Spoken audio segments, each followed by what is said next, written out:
1095 douches froides et 412 récapitulatifs de journée écrits à la main, voici les habitudes que j'ai réussi à tenir pendant plus de 3 ans. Mais il y a aussi eu des oublis, des jours de flemme, des ratés, des reprises, tout ça parce que je ne suis pas un robot, je suis un humain. Et c'est justement pour ça que j'ai réussi à tenir aussi longtemps. Tout simplement parce que je me suis pas appuyé sur ma volonté, mais sur un système. Et ce système, je vais te le dévoiler entièrement dans cette vidéo. C'est celui qui m'a permis de me relever après chaque pause et qui peut te permettre à toi aussi de ne plus jamais repartir de zéro.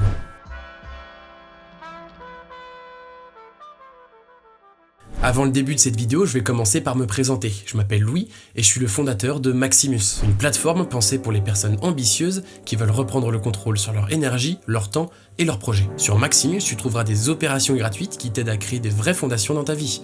Habitudes, routines, organisation, santé mentale, sport, discipline, productivité, mais aussi des lives chaque semaine avec moi ou avec des experts reconnus dans leur domaine. On parle concrètement de neurosciences, d'entrepreneuriat, d'optimisation du sommeil, de performance, de gestion du stress, de concentration, de nutrition ou encore d'endurance. Mais Maximus, c'est surtout une communauté de jeunes comme toi qui progressent ensemble, pas à pas. Tu veux te structurer sans t'isoler ? Tu veux progresser avec les bons outils ? Eh bien, tu es au bon endroit.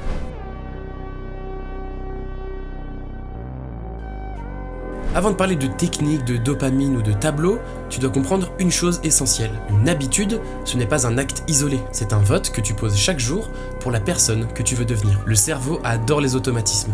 Il cherche à économiser de l'énergie. Alors dès qu'il répète une action, il la transforme en programme inconscient. C'est comme ça qu'on finit par se brosser les dents sans réfléchir, mais aussi scroller sur Insta dès qu'on s'ennuie. Le cerveau, lui, ne juge pas. Il automatise ce que tu répètes. En revanche, c'est à toi de choisir ce que tu veux répéter.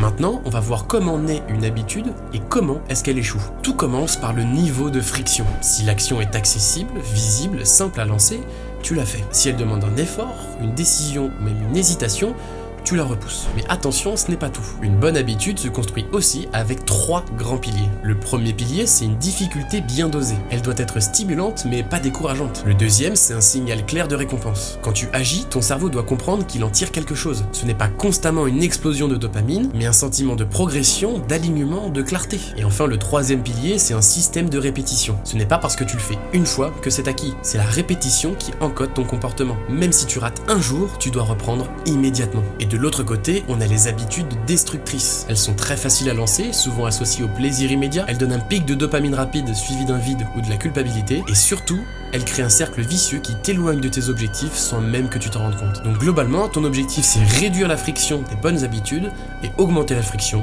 des mauvaises. Voici par exemple 3 leviers super efficaces pour augmenter la friction. Tu veux arrêter de scroller sur Instagram ? Supprime l'application de ton écran d'accueil ou mets des bloqueurs de temps d'écran comme Jomo ou OneSec. Tu veux arrêter de grignoter ? Place les aliments tentants dans un placard difficile d'accès et remplace-les par des aliments sains à la même place où ils étaient précédemment. Tu veux arrêter de procrastiner le soir ? Déconnecte ton Wi-Fi à 22h automatiquement avec une prise programmée. Tu rends l'action plus difficile à lancer et ton cerveau commence à chercher une alternative.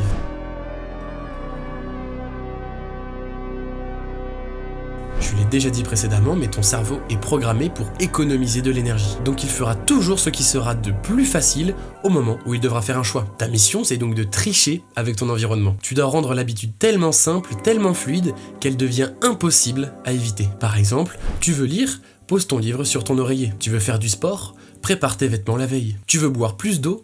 Mets ta gourde en plein milieu de ton bureau. Alors oui, ce sont des petits détails, mais c'est eux qui annulent complètement la friction. Et c'est là que naît la vraie régularité.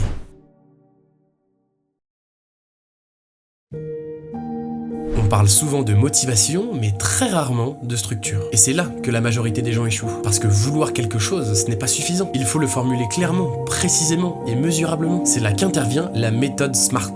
Chaque objectif que tu te fixes doit être spécifique, tu sais exactement ce que tu veux faire, mesurable, tu peux savoir si tu l'as fait ou pas, atteignable, réaliste en fonction de ta vie, réaliste, cohérent avec tes autres priorités et temporel avec une date ou une fréquence. Par exemple, c'est beaucoup plus judicieux de formuler un objectif comme « Je vais faire un résumé de ma journée chaque soir pendant 30 jours entre 21h et 22h » et pas juste « Je veux écrire plus ». Et si tu veux même aller plus loin, tu peux utiliser la méthode des OKR. Objectif Key Results, ou objectif clé de résultat. L'objectif, c'est ta direction générale, les résultats clés, ce sont les preuves que tu avances. On peut prendre par exemple comme objectif reprendre ma forme physique. Le résultat clé numéro 1, ce sera 3 entraînements par semaine. Le résultat clé numéro 2, ce sera 8 heures de sommeil par nuit. Et le résultat clé numéro 3, ce sera 2 repas maison par jour. C'est grâce à ce système que tu peux avancer chaque jour sans te mentir à toi-même.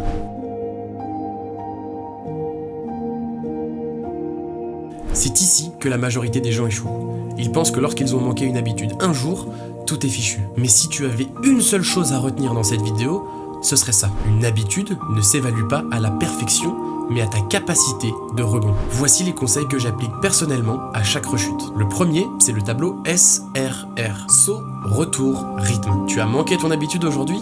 Tu la notes avec la date. Tu reviens le lendemain et tu reprends le rythme. L'idéal, c'est de le noter dans un tableau type calendrier et tu verras que tes périodes d'absence sont beaucoup moins longues que ce que tu ne crois. La deuxième technique, c'est de rendre ton retour attractif. Tu peux acheter un nouveau carnet si tu veux écrire, change de format si tu bloques, ou même mettre une musique ou une ambiance qui te fait du bien. Le troisième conseil, c'est de créer un protocole retour à la base. Tu fais la liste de 3 choses très simples à mettre en place lorsque tu veux revenir sur une habitude, comme par exemple relire ton carnet, réinstaller une application, ou même revoir une vidéo qui t'avait motivé à mettre en place cette habitude. Le quatrième conseil, c'est d'anticiper tes rechutes dès le départ de la formation de ton habitude. Dans ton plan d'habitude, note-le dès le départ. Et si je rate, qu'est-ce que je fais ? Et réponds-y tout simplement avec un plan. Ce plan, c'est ton véritable gilet de sauvetage. Et le cinquième conseil, qui est l'un des plus efficaces, c'est de garder un tracker visuel. Utilise un calendrier papier, une app ou même Notion. Comme ça, tu pourras voir ton avancée. Et même si tu rates un jour, tu pourras directement reprendre le lendemain. Un jour raté, c'est un oubli.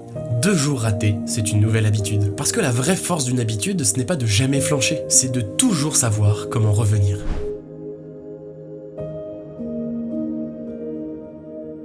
Tu peux avoir toutes les meilleures techniques du monde, si tu ne sais pas pourquoi est-ce que tu fais cette habitude, tu abandonneras à chaque fois que ça deviendra difficile. Comme le dit Simon Sinek, les gens n'achètent pas ce que tu fais, ils achètent pourquoi tu le fais. Et toi, c'est pareil, tu dois savoir pourquoi est-ce que tu le fais avant de savoir comment ou quand. Plus ton pourquoi est profond, plus tu deviendras inarrêtable. Pourquoi est-ce que tu veux courir le matin ? Pourquoi est-ce que tu veux écrire chaque soir ? Pourquoi est-ce que tu veux changer ? Pose-toi ces questions, prends 5 minutes et écris ce que tu veux répondre. Quand ton pourquoi est clair, tout devient fluide, parce que tout ce que tu fais commence à prendre du sens. Et ce sens te tire vers le haut, même dans les jours sans. C'est ici que naît la discipline sincère, pas celle influencée par l'extérieur.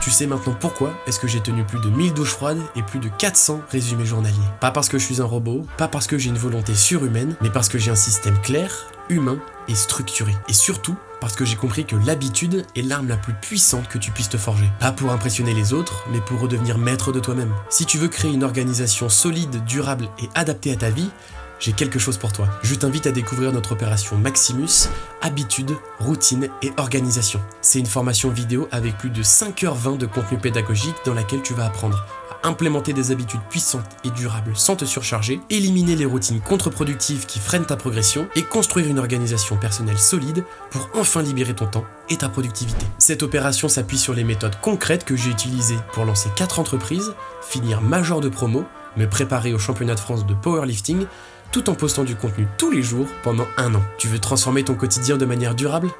Eh bien maintenant, tu sais ce qu'il te reste à faire. Merci infiniment de m'avoir écouté jusqu'ici, c'était Louis, le fondateur de Maximus. On se dit à très vite sur la plateforme Maximus et ici même dans 1 semaine pour une nouvelle vidéo YouTube. Ciao.